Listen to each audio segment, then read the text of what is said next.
Hantavirus. Is it another COVID? Can it spread to India? My name is Surbhi Agarwal. I am a PhD, a research professional, and share the scientific content which is research based and very much relevant to your health. So, answer of this question is a big no. No, it is not at all related to COVID and very much different from COVID. And if we talk about the spread, its risk of spread is also very low.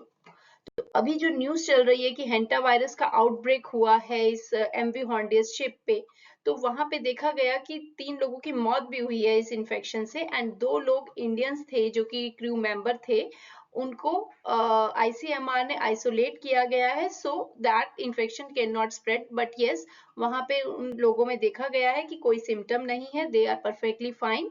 But Indian government उसका पूरा take care कर रही है कि कहीं पे भी कोई भी नेग्लिजेंस ना हो और कोई भी इन्फेक्शन स्प्रेड होने का चांसेस ना हो. तो यहाँ पे हमने न्यूज में देखा कि इंडिया में रिस्क इसका बहुत लो है, ये आईसीएमआर ने कंफर्म किया है. बट हमें फिर भी अवेयर रहना है, हमें पता होना चाहिए कि व्हाट इट इज, कैसे ये स्प्रेड हो रहा है, क्या इसके प्रिवेंशंस हैं, हम कैसे अपने आप को बचा सकते हैं.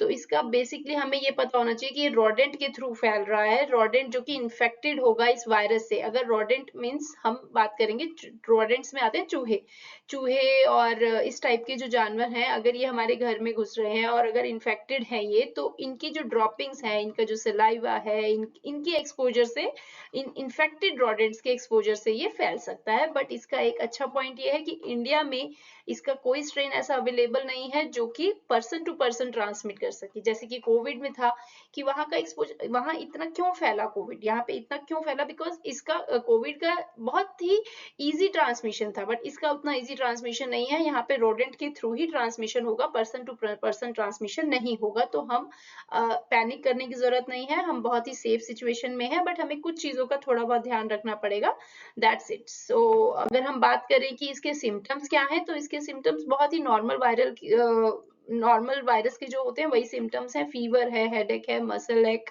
Nausea, vomiting, abdominal pain. But इसमें एक चीज हम यहाँ पे मेंशन कर सकते हैं कि इंडिया में या एशियन कंट्रीज में ये कॉज कर सकता है, it's not necessary, but yes, it can cause hemorrhagic fever with renal syndrome.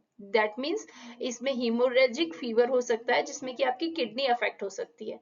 But it is just the case, I'm telling you, because ये इसका रिस्क ऑफ स्प्रेडिंग बहुत कम है, तो हमें टेंशन लेने की बिल्कुल जरूरत नहीं है. तो इसका प्रिवेंशन के लिए हम छोटे मोटे चीजों का ध्यान रख सकते हैं, जैसे कि अपने घर में साफ सफाई रखें, चूहों की एंट्री बंद कर दें कि कहीं से भी कोई चूहे की एंट्री ना हो, खाने को तमीज से रखें, तमीज से इन द सेंस सील करके रखें डब्बों में. और अगर हम कहीं क्लीनिंग कर रहे हैं जहाँ पे हमें होता है कि यहाँ पे चूहे वगैरह आ सकते हैं, तो हम वहां पे उस एरिया को क्लीन करते वक्त ध्यान रखें कि हमारा एक्सपोजर डायरेक्ट ना हो उसकी गंदगी से. तो अब जैसे ही अगर हम कंटेमिनेटेड गंदगी से अपने एक्सपोजर में लाते हैं तो हमारा रिस्क बढ़ जाता है. बट हाँ, एक चीज हम हमेशा ध्यान रखें कि इसका इंडिया में रिस्क ऑफ स्प्रेडिंग इज बहुत कम है, बहुत कम. तो stay informed and stay healthy. Thank you.